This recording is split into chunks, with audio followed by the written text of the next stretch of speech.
Ah, bom, novamente bom dia, né? A atividade de agora, na continuidade do webinário, né, do primeiro webinário, é a contextualização da matemática a partir da abordagem CTS da educação matemática crítica, com a professora, com a doutoranda Maria de Fátima Costa Esbrana, desculpa, né? A professora Maria de Fátima é doutoranda em Ensino e História das Ciências e Matemática pela Universidade Federal do ABC e mestre no mesmo programa. Especialista em Educação Matemática pela Faculdade Oswaldo Cruz, bacharel e licenciada em Matemática e Física pelo Centro Universitário Fundação Santo André, colaboradora do Grupo de Pesquisa GECIMAS, Grupo de Estudos e Pesquisa em Educação em Ciências, Matemática e Sexualidade, na linha de pesquisa Ensino e Aprendizagem em Ciências e Matemática, e professora de Matemática e Física. E atualmente é professora da Rede Pública Municipal, professora de Matemática da Rede Pública Municipal. A atividade de hoje, né? Nessa palestra, iremos discutir sobre a alfabetização matemática e a importância da contextualização nos conteúdos matemáticos. E apresentaremos alguns caminhos para essa contextualização, como as questões do Enem, tendo como base a abordagem CTS, Ciência, Tecnologia e Sociedade, e a educação matemática crítica. Bom, algumas informações, né? Ao final, todos que tiverem interesse em fazer qualquer questão, por favor, coloquem no chat, que eu vou organizar, e ao final da palestra, né, se houver tempo, a gente vai fazer essa interação com a professora Maria de Fátima, né, e se não conseguirem, depois a gente repassa, né, essas questões para a professora, para que ela possa responder para vocês, né, e ao final também vou indicar qual é o link para vocês poderem pedir, né, a presença de hoje. Então, bom dia a todos, boa atividade. Então, passo a palavra à professora Maria de Fátima. Bom dia, obrigada, né, pela inscrição na palestra. Vamos conversar um pouquinho sobre abordagem CTS, educação matemática crítica. Então, para começar, né, ela já me apresentou, a gente vai falar sobre ciência, tecnologia, sociedade e educação. Antes de qualquer coisa, né, eu estou estudando, né, me aperfeiçoando nessa área de ensino, mas sou professora também, né? Então, eu trago aqui também todas as minhas ansiedades, todas as minhas expectativas enquanto professora. E foi isso que fez com que eu fosse pesquisar essas abordagens, né, no ensino. Então, para começar, eu vou falar com vocês, né, sobre a percepção pública da ciência e tecnologia no Brasil. Essa é uma pesquisa que um órgão que se chama CGE, junto com o governo, né? Então, está aí Percepção Pública da Ciência e Tecnologia no Brasil, a de 2019. Todos os anos essa pesquisa é feita. Essa é uma pesquisa que tem a intenção de conhecer a visão, o interesse, o grau de informação da população em relação à ciência e tecnologia. E aí o Ministério da Tecnologia, né, junto com esse órgão que é o Centro de Gestão e Estudos Estratégicos, o CGE, eles realizam essa pesquisa com o maior número de pessoas que eles conseguem, assim, por representação, né? Então, essas pesquisas elas são feitas por representação. Foram entrevistadas na última de 2019, 2.200 pessoas acima de 16 anos. E o objetivo é saber sobre qual é a percepção das pessoas em relação à ciência e tecnologia, nas pessoas no nosso país, né? Aqui tem alguns resultados, tá? Se depois vocês quiserem entrar na pesquisa, dar uma olhada, é bem interessante. Nós que somos da educação, né? São informações muito importantes que a gente pode trabalhar no dia a dia. E aí aqui tem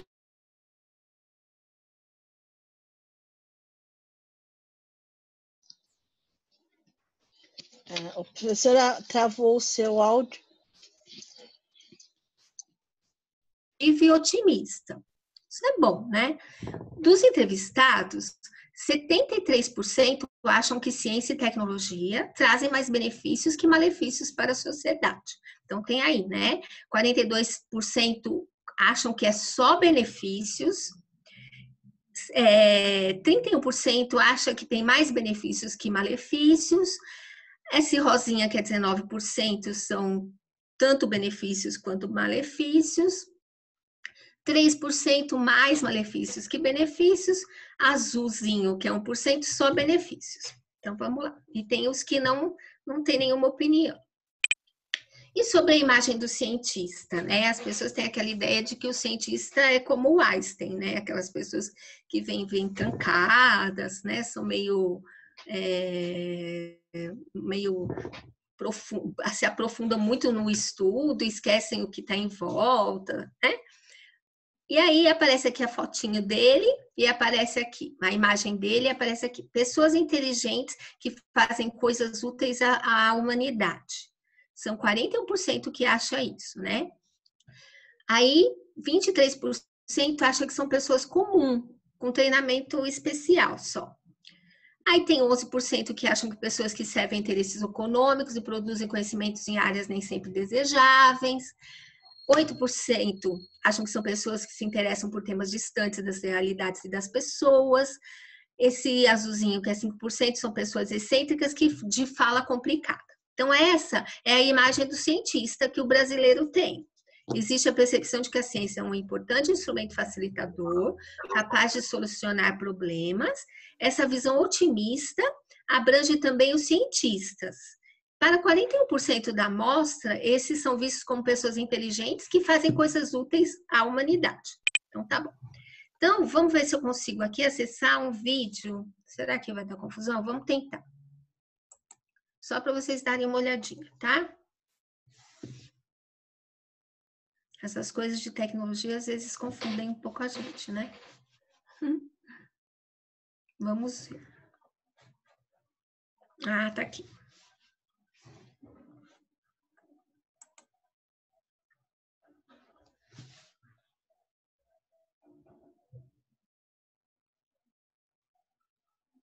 Esse vídeo vai falar um pouco do que aconteceu há 30 anos atrás. É bem rapidinho, tá? No dia 13 de setembro de 1987, a cidade de Goiânia viveu uma experiência trágica, o maior acidente radioativo do mundo em uma área civil com o Césio-137. A tragédia deixou 4 mortos e centenas de pessoas com sequelas por causa da radiação. E a TV Brasil Central preparou uma reportagem especial sobre este caso. O acidente com a cápsula de um equipamento de raio-x em Goiás só não foi maior que o registrado em Chernobyl, na Ucrânia, 1 ano antes, em 1986. Catadores de papel em busca de materiais que valessem alguma quantia em dinheiro entraram em um prédio público abandonado na capital e encontraram um equipamento usado para tratamento de câncer. Eles então resolveram vender a máquina a um ferro velho, que por sua vez desmontou a cápsula para comercializar o chumbo. Mas ao romperem a blindagem, um brilho azul chamou a atenção.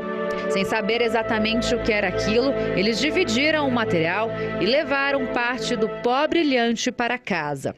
Pronto, era o Césio-137, material radioativo, sendo espalhado por Goiânia. A contaminação com o Césio-137 deixou 4 pessoas mortas e mais de 900 sequeladas. Quem ficou internado na FEBEM da época, o local onde os contaminados foram levados, passou muito medo. O tempo que a gente estava lá, morreu a Maria Gabriela e a Leide, né? Foi um momento de terror, porque a gente não sabia que podia acontecer com a gente, que podia ser até chegar lá um exterminador e matar a gente, pôr todo mundo na parede, porque tudo que a gente pegava, a gente contaminava.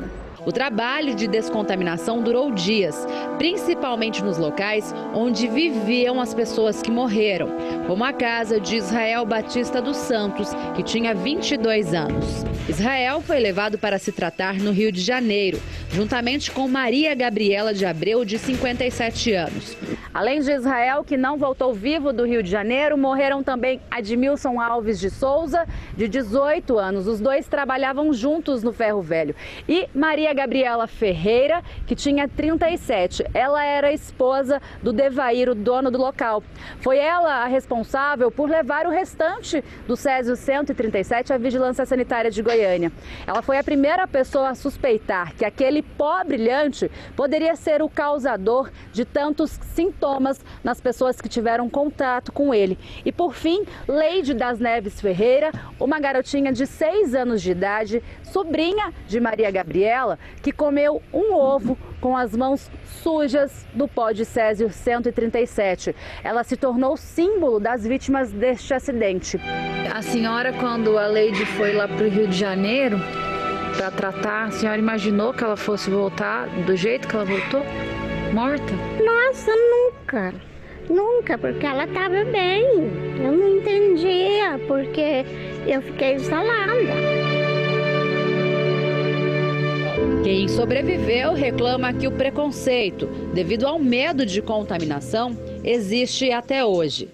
Quem foi irradiado no passado, quem foi contaminado no passado. Hoje não existe esse perigo. Agora, infelizmente, a falta de informação de algumas pessoas pode ser que gere algum tipo de preconceito, mas não tem...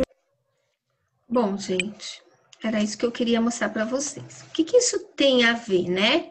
Deixa eu voltar lá na minha outra tela agora. O que isso tem a ver com o que a gente está falando aqui? Opa! Aqui. O que isso tem a ver com o que a gente está falando aqui? Bom, o que faltou para essas pessoas que moravam nessa cidade de Goiânia e acabaram contaminadas por esse produto que é o Césio, né? Se lá perto tinha um laboratório tão importante, né? E que deixou as coisas lá, também foi uma irresponsabilidade. O que aconteceu nessa circunstância, né? Esse foi um dos problemas que nós tivemos aqui no Brasil em relação à ciência envolvendo a população, né? Olha só uma outra coisa aqui. Tragédia com barragem da Vale, em Brumadinho, pode ser a pior no mundo em 3 décadas. Aí, aqui embaixo, né, nessa reportagem que eu coloquei aqui em amarelo, fala o seguinte: foram 3 acidentes com perda humana ou grave dano ambiental de 2014 para cá. Rompimento de uma barragem da Herculano Mineração, um em Tabarito, Minas Gerais, em 2014, com 3 mortes, o vazamento na barragem de Fundão, em Mariana, em 2015, com 19 mortes, e agora, né, recentemente, a tragédia de Brumadinho, que deixou quase 300 mortos, né, ou mais de 300 mortos. Aí, 259 mortes e 11 desaparecidos, né? Apareceu aqui. Mas teve mais, depois descobriram, né? O que a pessoa da Vale lá falou, né? Ele falou, o responsável, o presidente, confrontada pela indignação pública após o rompimento de uma segunda barragem de mineração no Brasil, em menos de 4 anos, a Vale deu declarações contraditórias sobre o que havia feito para encerrar suas estruturas mais arriscadas nos últimos anos, apontou uma revisão das afirmações da empresa.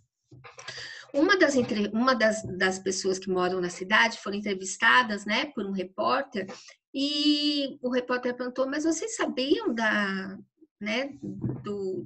do risco que vocês corriam? E, pasmem, a maioria das pessoas que moravam na cidade não sabiam dos riscos que elas corriam, porque moravam numa cidade que tinha uma barragem. E já tinha acontecido outros acidentes, né, na última de Brumadinho.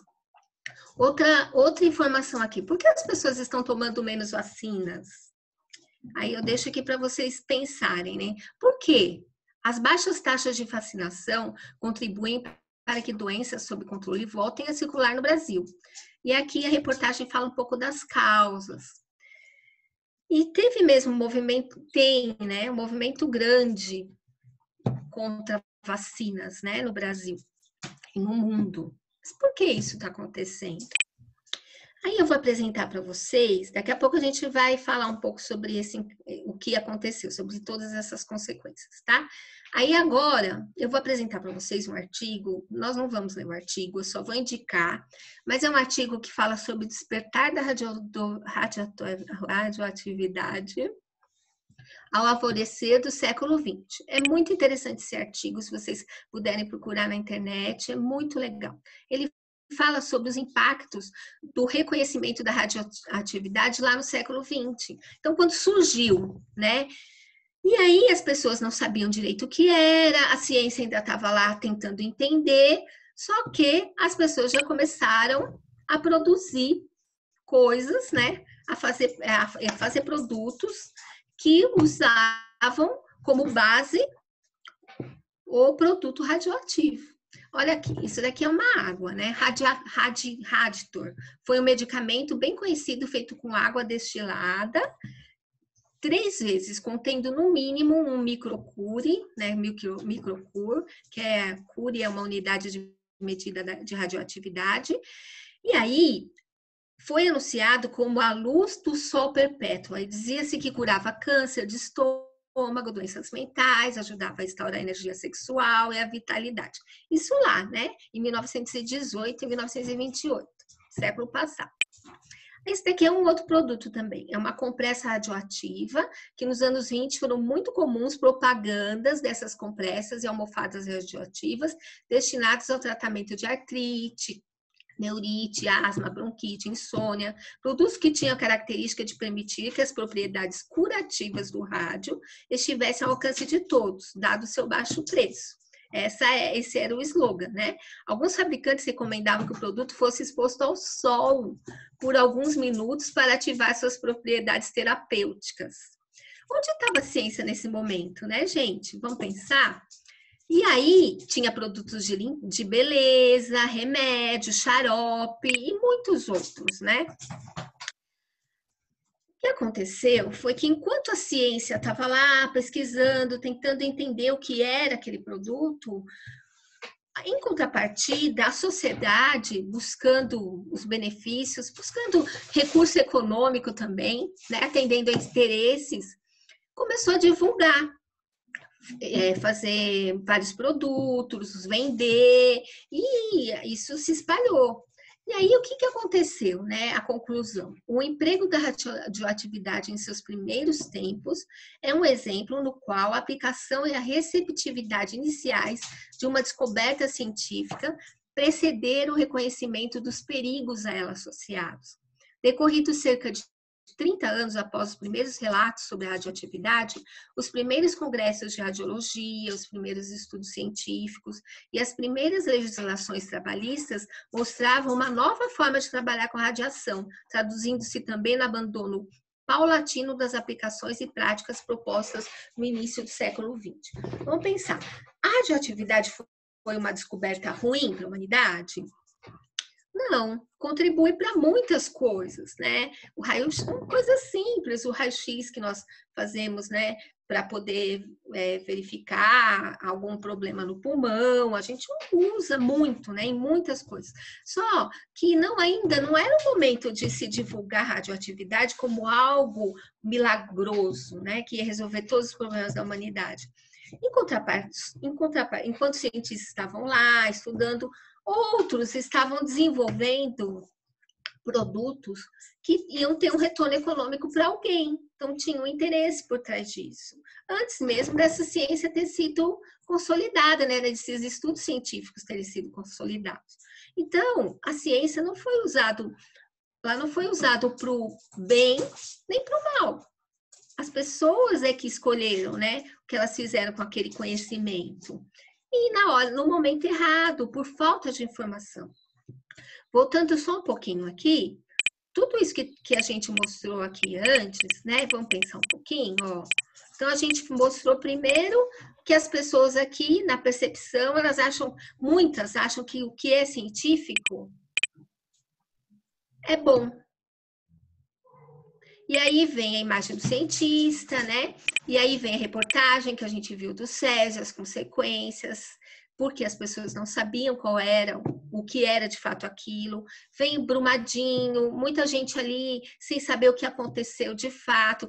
As pessoas daquela cidade passivas, que não se organizaram contra os perigos que elas estavam sofrendo, sem saber, né, desses perigos. Não é verdade? As pessoas, outras, em consequência disso, desse desconhecimento, se aproveitando da situação. A vacina, hoje que existe uma propagação de que tomar vacina não é bom. O que falta para tudo isso? Falta informação, como aconteceu aqui no século XX, né? Falta informação, nós estamos no século XXI e falta informação. Tem alguma semelhança com a atualidade? E os outros produtos que a gente vê hoje, né? Várias propagandas de produtos que não se tem muita informação e as pessoas saem utilizando, como nessa crise do coronavírus, por exemplo. Não busca informação no lugar certo. Esse é o panorama da nossa sociedade, né? Mas o que a educação tem a ver com isso? Será que tem alguma coisa a ver com isso, gente? E aí vem aqui, olha, 93% dos jovens do país não sabem o nome de um cientista brasileiro. Aqui essa é uma reportagem, que é de 26 de junho de 2019, ano passado. 93% dos jovens que participaram dessa entrevista, deixa eu ver aqui, olha, só para vocês saberem, depois vocês podem procurar lá. Essa é uma entrevista, essa é uma notícia que foi colocada na internet e foi uma pesquisa feita por um grupo, né? O INCT, CPCT, Instituto Nacional de Ciência e Tecnologia e Comunicação Pública da Ciência e Tecnologia, e foi divulgada aí nessa semana de junho de 2019. A pesquisa ouviu 2.206 jovens entre 15 e 24 anos em todo o Brasil. Ciência e tecnologia estão entre os assuntos pelos quais a juventude mais tem interesse, com 67% dos entrevistados afirmando a importância do tema. Só ficam na frente ambiente, medicina e saúde e religião. Só que eles não sabem falar o nome de um cientista do Brasil. Muito sério, né? E aí e essa notícia é do ano passado.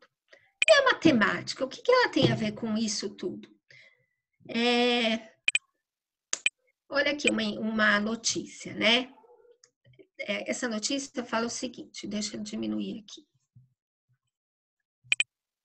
O Brasil, ele entra na lista dos países mais desenvolvidos em matemática. Essa é a notícia de janeiro de 2018. Aí, olha só a notícia. O Brasil acaba de ingressar no seleto grupo de 10 países que reúne as nações mais desenvolvidas em pesquisa matemática. Olha que legal.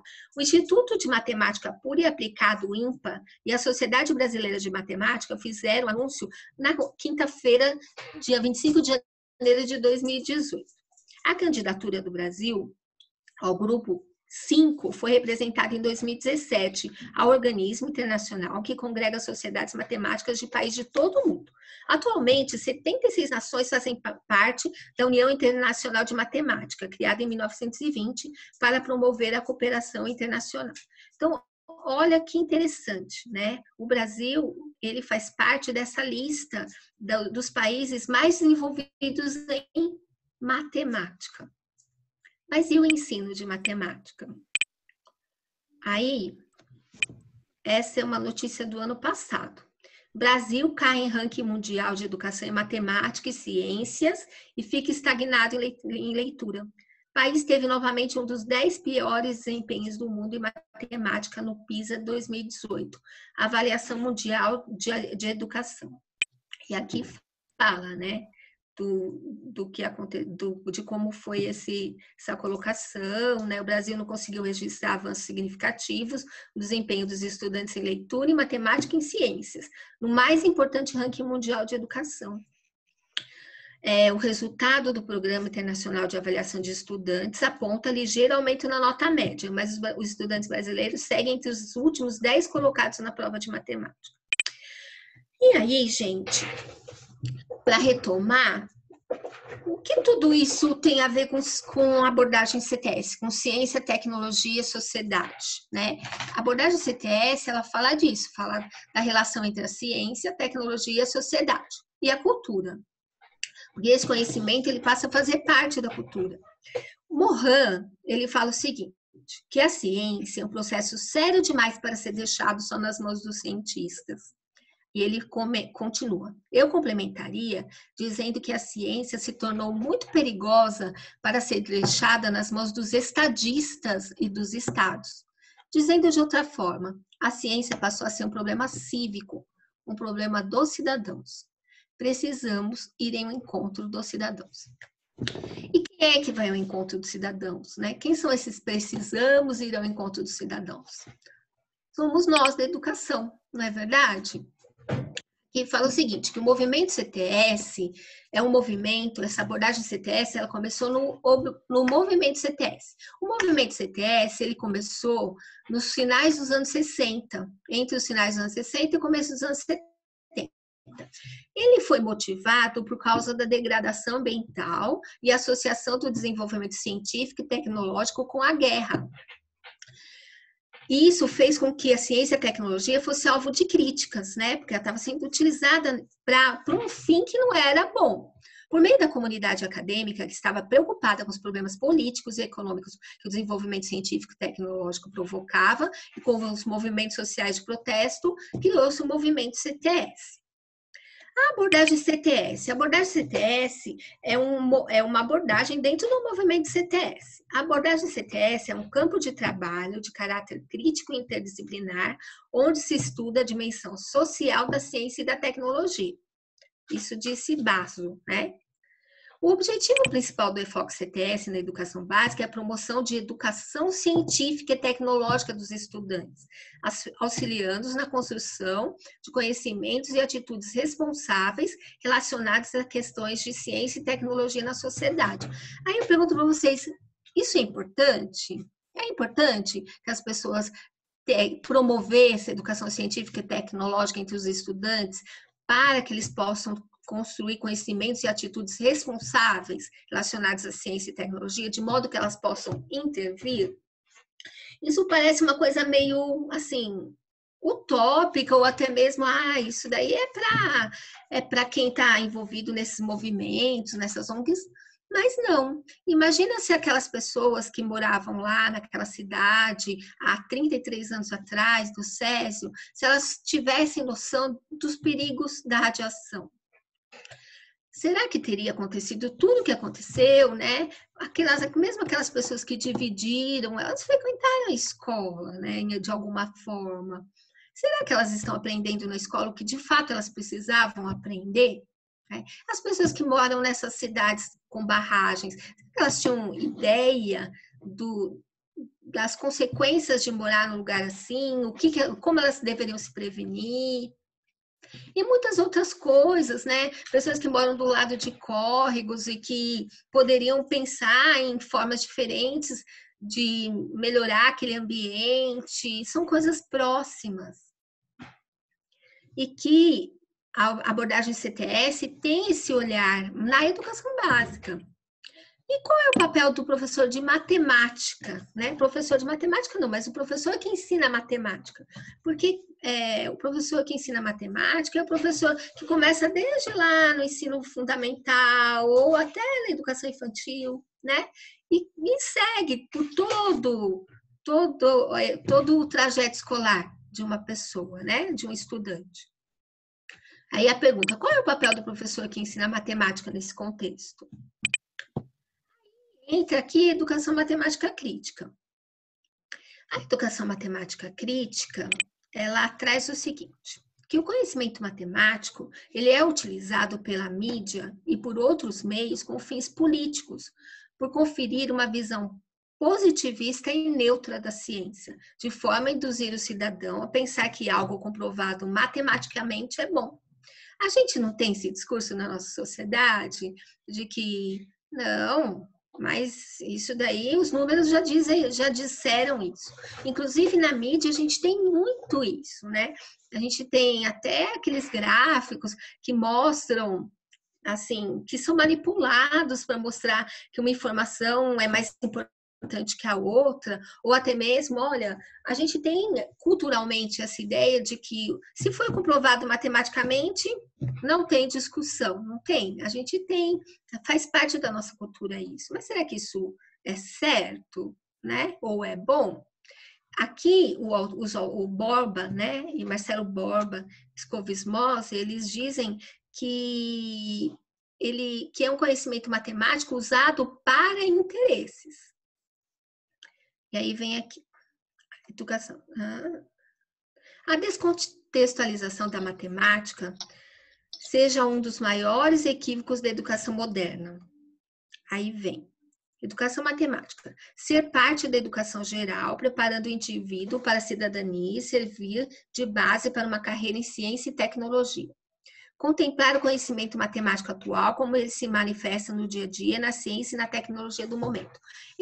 Esses são pensamentos do D'Ambrosio, Biratan D'Ambrosio. E ele diz que um dos grandes problemas da nossa educação hoje, da educação matemática hoje, é a descontextualização. Para que a gente aprende matemática, né? Para quê? Aí vem aqui que a descontextualização da matemática é um dos maiores equívocos da educação moderna. Ser parte da educação geral, preparando, qual que é o objetivo? A educação matemática deve preparar o indivíduo para a cidadania e servir de base para uma carreira de ciência e tecnologia. E deve também contemplar o conhecimento matemático atual, como ele se manifesta no dia a dia, na ciência, na tecnologia do momento. Essa é a visão do D'Ambrosio, né? É um conhecimento moderno, tem que ser um conhecimento moderno impregnado de ciência e tecnologia. Só que o que acontece no nosso ensino, na educação matemática? Esse é um trecho do livro do Escovismose, 2007. O Escovismose, o Wally Escovismose, ele é o protagonista da educação matemática crítica. E ele fala o seguinte, que até o ensino médio, os estudantes realizam, então, desde que ele entra lá na escola, até o ensino médio, aproximadamente 10 mil exercícios, na sua maioria baseados em comandos. Qual é a função desses exercícios? Considerando o conteúdo da maioria dos exercícios, dificilmente se pode afirmar que o trabalho com eles fornece qualquer compreensão mais profunda da matemática. No entanto, pode-se prestar atenção não no conteúdo, mas na forma desses exercícios. Eles funcionam como uma longa sequência de comandos. Resolva a equação, encontre as médias, calcule a área, efetue. Na verdade, pode-se ver a educação matemática como uma extensão de exercícios com comandos que devem ser seguidos. O que o Escovismose quer dizer com isso? Ele quer dizer que nós, quando vamos para a escola e começamos a estudar matemática, nós estamos sendo treinados com esses exercícios a obedecer comandos, né? A obedecer...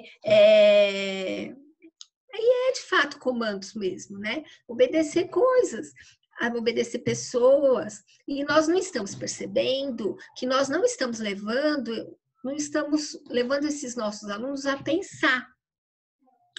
E é interessante porque a gente percebe, isso é uma coisa que acontece com todo mundo, né? Nós percebemos que quando nós vamos fazer, por exemplo, um vestibular, uma prova de matemática, a maioria das pessoas, elas não prestam atenção no contexto. Elas prestam atenção em qual vai ser o cálculo que elas vão ter que fazer para poder resolver aquele exercício. Aí resolve e acabou. Se você perguntar qual foi o contexto daquela questão, as pessoas não se preocupam com isso. A educação matemática moderna pode ser compreendida como uma preparação para que os estudantes adquiram certas competências, possivelmente com uma subjacente obediência, relevante para suas futuras carreiras e para a eficácia de muitos negócios. Se pensar, né? Aí o Escovismose diz que ele está interessado com a educação matemática crítica, né? Ele está interessado no possível papel da educação matemática como um porteiro, quer dizer, alguém que abre a porta, responsável pela entrada de pessoas e como ela estratifica as pessoas. Eu estou preocupado com todo o discurso que possa tentar eliminar os aspectos sociopolíticos da educação matemática e definir obstáculos de aprendizagem politicamente determinados, como falhas pessoais. Eu estou preocupado a respeito de como o racismo, o sexismo, o elitismo poderiam operar na educação matemática. Eu estou preocupado com a relação entre a educação matemática e a democracia. E é interessante quando fala do elitismo, né, do sexismo, do racismo, porque existe um discurso de que a matemática não é para todo mundo, né? Como se a pessoa nascesse com uma luzinha, esse vai saber matemática, esse não. E os que sabem, eles acabam sendo diferenciados. Quando, na verdade, muitas vezes, eles estão aprendendo sistemas e procedimentos. Então, são pessoas que têm facilidade com isso. E tudo bem, tem pessoas que têm mais facilidades com determinados, né? Isso é inteligência emocional, mas a matemática não é só para alguns, como a gente vê que é disseminado esse pensamento, né, culturalmente. Então, e os Covesmos, ele traz o seguinte, que os conhecimentos matemáticos na formação dos cidadãos, eles devem ser matemáticos, né? Eles devem envolver a matemática, que são habilidades matemáticas, como a reprodução de teoremas e provas, algoritmos. É importante esse rigor da matemática, abstração, essas habilidades? Sim, é importante. Só que também tem a questão tecnológica, né? O que é o tecnológico? O Covesmos são as habilidades em aplicar a matemática e as competências na aplicação de modelos, que são os modelos matemáticos, né, que nós temos na sociedade. E o reflexivo, que é muito importante, é a competência de refletir sobre o uso da matemática e saber avaliar. A matemática é uma ciência e ela deve ser questionada, analisada. Aí fala aqui da educação matemática crítica, possibilitar aos estudantes a interpretação da realidade, organizarem-se, e aí a partir daí eles devem organizar-se para intervir no contexto social e político que estão envolvidos. E devem ter uma postura crítica e uma tomada de decisão, né? A matemática, quando concebida de maneira crítica, pode levar a transformações de tendência científica, tecnológica e social. E aí, o que eu quero trazer aqui, que a abordagem CTS e a educação matemática crítica, elas se aproximam. Por quê? Porque o professor que conhece tais abordagens pode criar possibilidades de discussão sobre a ciência e a tecnologia e refletir sobre o uso da matemática na sociedade moderna. Aqui eu vou falar das questões do Enem, mas eu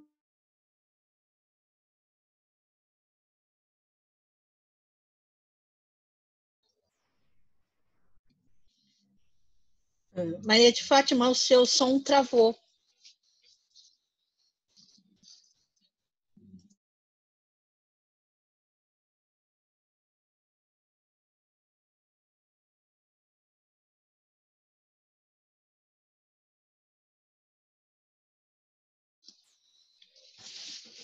Mas vou ampliar, tá bom? Então, a ideia aqui, gente, é que as duas abordagens, elas se complementam. A abordagem CTS traz a questão da ciência para dentro da matemática, não só da ciência, mas das questões da ciência, da tecnologia e da sociedade na sociedade, né? Da ciência e da tecnologia na sociedade.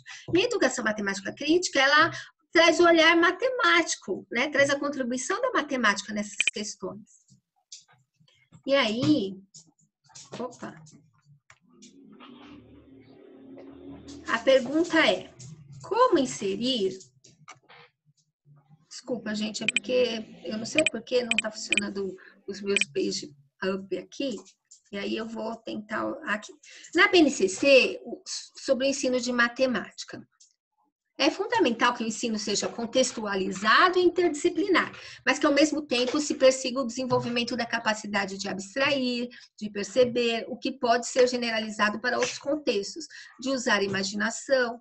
Na matemática escolar, o processo de contextualizar, abstrair e voltar a contextualizar envolve outras capacidades essenciais, como questionar, imaginar, visualizar, decidir, representar e criar. Então, gente, quando a gente traz a contextualização para a matemática, o que a gente tem que pensar? Que a gente tem que partir da contextualização passa para a abstração, né, dos exercícios, das questões relacionadas à matemática. Nisso, a gente precisa envolver os questionamentos, a imaginação, a visualização. A partir disso, né, a gente volta para a contextualização e aí a gente vai poder decidir, vai poder criar, não é verdade? Questionar. Então, isso tudo é um processo. A gente não pode usar a matemática apenas como procedimental, né? Vou resolver o que esse exercício me propõe, o que essa atividade me propõe e acabou. Não. Ela tem que ir além. E aí, como seria, então, a educação matemática crítica nas minhas aulas, né? Então, vou mostrar assim, um pouquinho em relação às questões do Enem, por exemplo, né? E aí as questões do Enem, gente, foi um trabalho do meu mestrado, de fazer uma avaliação da contextualização das questões do Enem, quais que tem no contexto abordagem CTS, educação matemática crítica, quais não tem. E aí é uma coisa bem complicada, porque a gente vê que são menos de 40% das questões, elas são contextualizadas. A maioria, ela tem a matemática pura, mesmo quando tem um contexto, não é um contexto que dá para fazer essa relação com questões da sociedade, tá? Mas aqui tem uma questão do Enem de 2003, que fala o seguinte: a Secretaria de Saúde de um município avalia um programa que disponibiliza para cada aluno de uma escola municipal uma bicicleta. Na fase de implementação do programa, o aluno que morava mais distante da escola realizou sempre o mesmo trajeto, representando na figura a escala de 1 para 25 mil por um período de 5 dias. Aí a pergunta é: quantos quilômetros esse aluno percorreu na fase de implementação do programa? É uma questão interessante, tem um contexto, né? Mas ela não tem um contexto que faz com que a pessoa tenha algumas reflexões em relação à sociedade, não é? Em relação aos problemas que a gente tem na sociedade. Qual que é o papel do professor? Como que o professor pode ampliar essa questão? Ele pode comentar.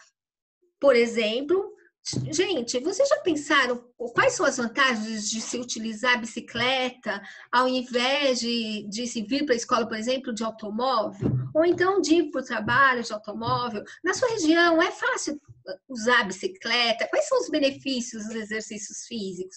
Não precisa entrar... Assim, não precisa usar metade da sua aula para falar sobre isso, mas é importante trazer essas questões para a sala, sabe? É importante mostrar que esse tipo de questão, ela envolve a matemática, mas é uma matemática que faz parte de uma sociedade que tem problemas, né? Esse é um exemplo, né? Tem outras questões, lógico, no Enem, por exemplo, essa daqui do Césio de Goiânia, ela tem um contexto já problematizado. Só que qual que é a tendência dos professores? Ler o contexto, os professores, assim, né?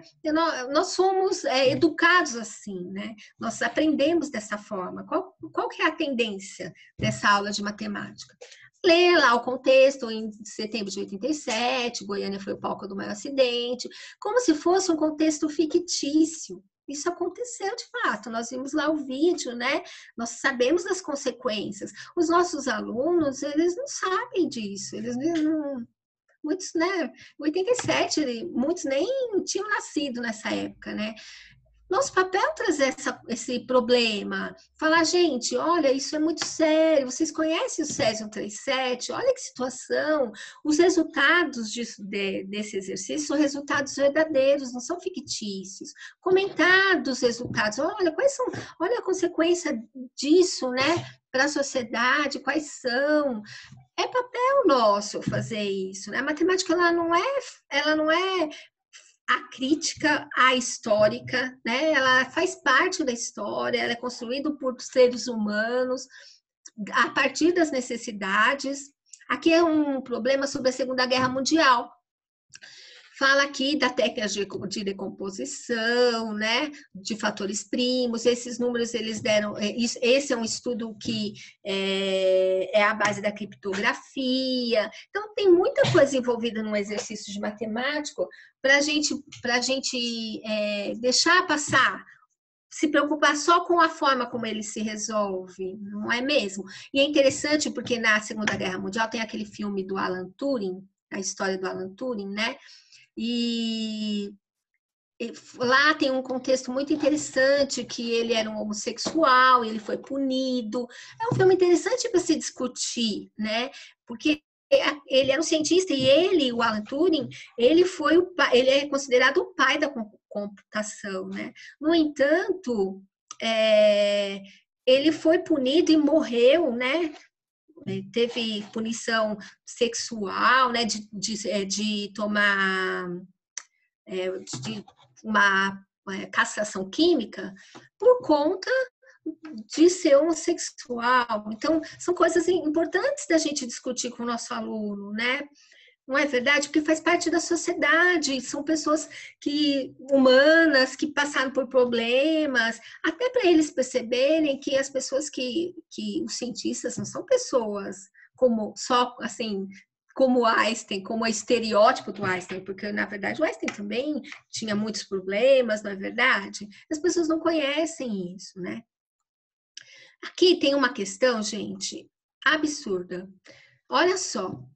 Fala o seguinte, essa foi uma questão do Enem de 2015, a questão 180. Em uma central de atendimento, 100 pessoas receberam senhas numeradas de 1 até 100. Uma das senhas é sorteada ao acaso. Qual é a probabilidade de a senha sorteada ser o número de 1 a 20? Na verdade, deveria ser nenhuma.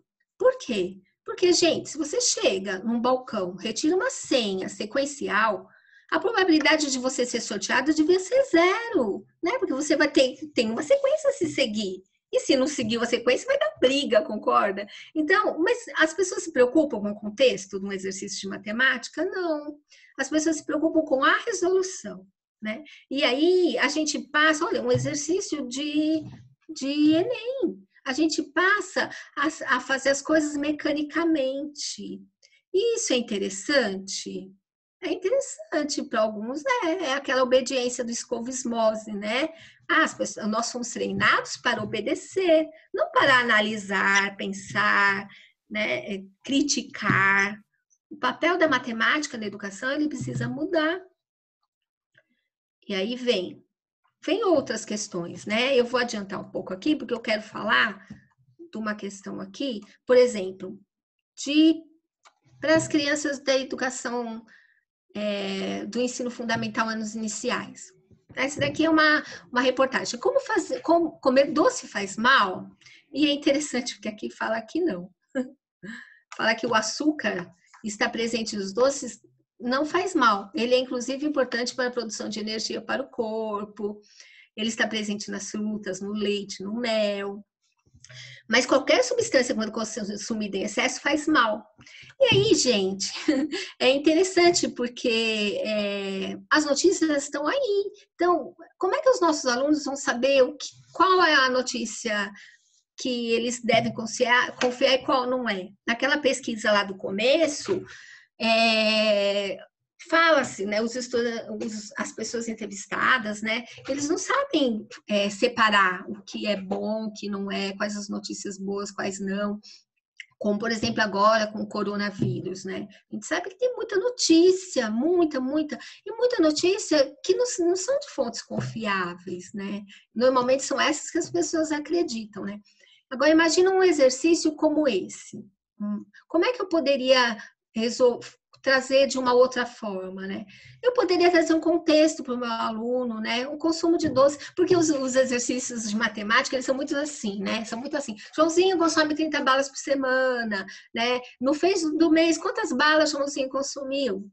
Não, mas por que a gente não traz lá o consumo de doces em excesso faz mal? Então, ó, Joãozinho consumiu 30 balas por semana. Quantas balas Joãozinho consumiu, mas qual é a consequência disso para a saúde de Joãozinho? Eu coloco lá uma alternativa A e mostro a alternativa B. Aí tem aqui, olha que legal essa charge.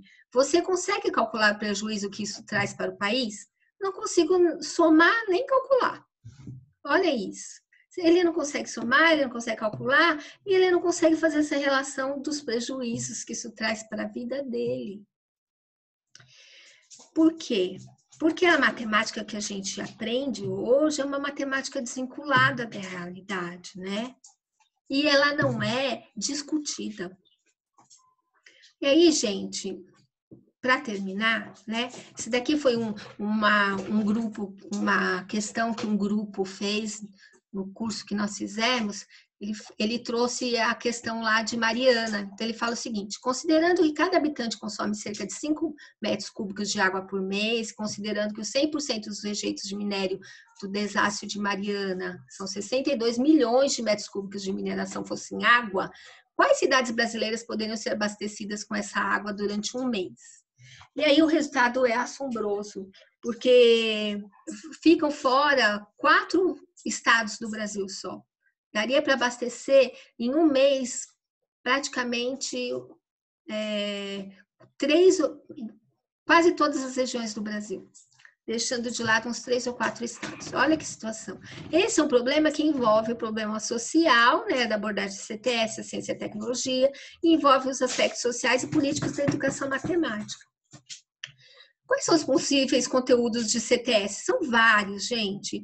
Pode ser exploração mineral, desenvolvimento científico, exploração, ocupação humana, poluição ambiental, saneamento básico, saúde, atmosfera dos rios, lixo, destinação do lixo, impacto do ambiente. São muitas. Controle de qualidade dos produtos químicos, uso dos remédios, questão da produção de alimentos, a fome, o desenvolvimento da agroindústria. São muitas questões, são tantas questões que nós precisamos discutir, tantas, não é verdade? As relacionadas à geografia, né? E aí vem aqui, olha, uma pergunta. Afinal, o Brasil é o maior consumidor de agrotóxico do mundo? Mais uma notícia. Olha, os noticiários estão cheios de notícias que nós podemos trabalhar com os nossos alunos. Cheios.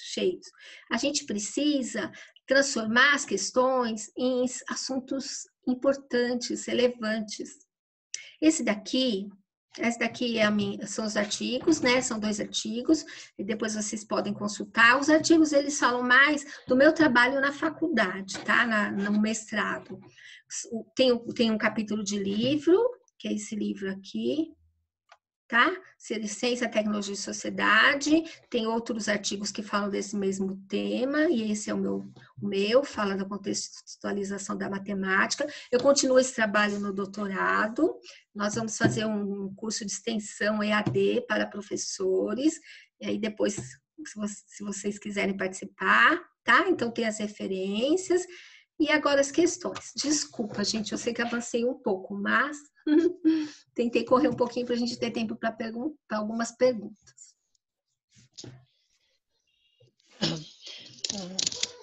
Muito obrigada, Maria de Fátima, né? Agradecer a sua boa disponibilidade.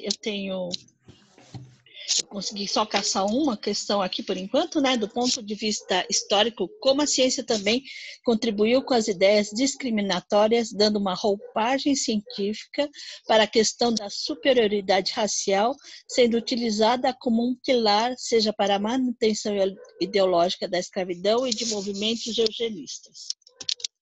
Sim. Se nós observarmos, por que é importante o movimento CTS? Porque o movimento CTS, ele tem esse olhar de olhar, interpretar, como Paulo Freire, né, trouxe para nós essa outra visão do que é educar, interpretar a realidade. Porque o ser alfabetizado não é você só saber ler e escrever, né? Ser alfabetizado cientificamente, a gente traz o científico, né, para esse contexto, a pessoa precisa saber analisar situações. Não adianta ela ler, estar num contexto ou saber de um contexto se ela não souber criticar, saber até onde aquilo é verdade, onde não é, qual é a intervenção dela em relação àquilo. A gente sabe que a ciência, a história, ela é como essa questão que ela trouxe, que foi trazida, tem muitos episódios tristes. E qual que é a ideia, né? O que Mohan falou lá atrás, que a ciência não é boa nem ruim. A ciência, ela é o que nós fazemos dela, não é verdade? Então, E é muito perigoso a gente deixar a ciência na mão de alguns. Nós precisamos, sim, saber o que está acontecendo, quais são as decisões em relação à ciência e tecnologia no nosso país, porque nós fizemos essa última questão do agrotóxico, né? Mas o agrotóxico, mas por que nós temos os agrotóxicos estão sendo liberados? Quais as consequências disso? Nós precisamos saber, nós precisamos voltar contra essas leis. Nós precisamos intervir em questões do nosso bairro. Quais são as questões que envolvem o nosso bairro, nas quais que envolvem a ciência, nas quais eu já poderia intervir? Não é verdade? Então, são muitas questões que, enquanto isso, nós ficamos muitas vezes preocupados com, não que eles não sejam importantes, eles são, e eles fazem parte do nosso conhecimento, a abstração da matemática, mas ela deve ser abordada de outras formas. Nós precisamos, de alguma forma, ter um outro olhar para o que é o ensino de matemática hoje, né? Tudo bem? Acho que é isso, né, gente? Bom, não, tem pessoal pedindo que você colocasse de novo o seu e-mail para as pessoas que desculpa, é verdade. Em contato com você. Tem razão. Obrigada, viu? Tá aqui. Muito obrigada, professora, né? Então, acho que foi ótimo, né? Tem vários comentários aqui, mais comentários do que realmente questões, né? Principalmente adorando as suas atividades, vendo todas as relações, muitos conseguiram perceber várias relações, né? Adoraram as suas atividades, né? Obrigada. E aí, muitos também estão perguntando, né? Como tem... para poder ver, como eu expliquei, essa atividade está sendo gravada e depois ela vai ser disponibilizada a partir da próxima semana no site do próprio webinário. Mas tem aqui o contato, né, da professora Maria de Fátima, né, e ela é doutoranda da Universidade Federal da ABC, né? Isso. E acho que a gente agradece demais, acho que todos aqui que estavam participando, né, nós estamos agora com 136 participantes, né? Então, acho que todos estão realmente percebendo não só a matemática, mas também as inter-relações entre disciplinas mesmo, né? A interdisciplinaridade também ficou bastante claro aqui para muitas pessoas, né? Relação entre ciência, entre matemática e entre outras disciplinas também, né? Eu acho que isso é ótimo também. Eu também, no meu mestrado, trabalhei com o ensino CTS, né? E aí também que legal. Assim, me interessa muito, né? O meu grupo de pesquisa na USP trabalha com isso, né? E eu sou da área de química, né? Então essas relações também são interessantes para mim. Então eu acho que a gente vai encerrar aqui por hoje, né? Por essa atividade de agora, agradecendo novamente a Maria de Fátima, né? A professora Maria de Fátima. Obrigada, eu que agradeço, gente. E aí, vocês têm o contato dela. Quem tiver outras questões, por favor, façam a ela. Muito obrigada, professora. Vou parar agora a gravação.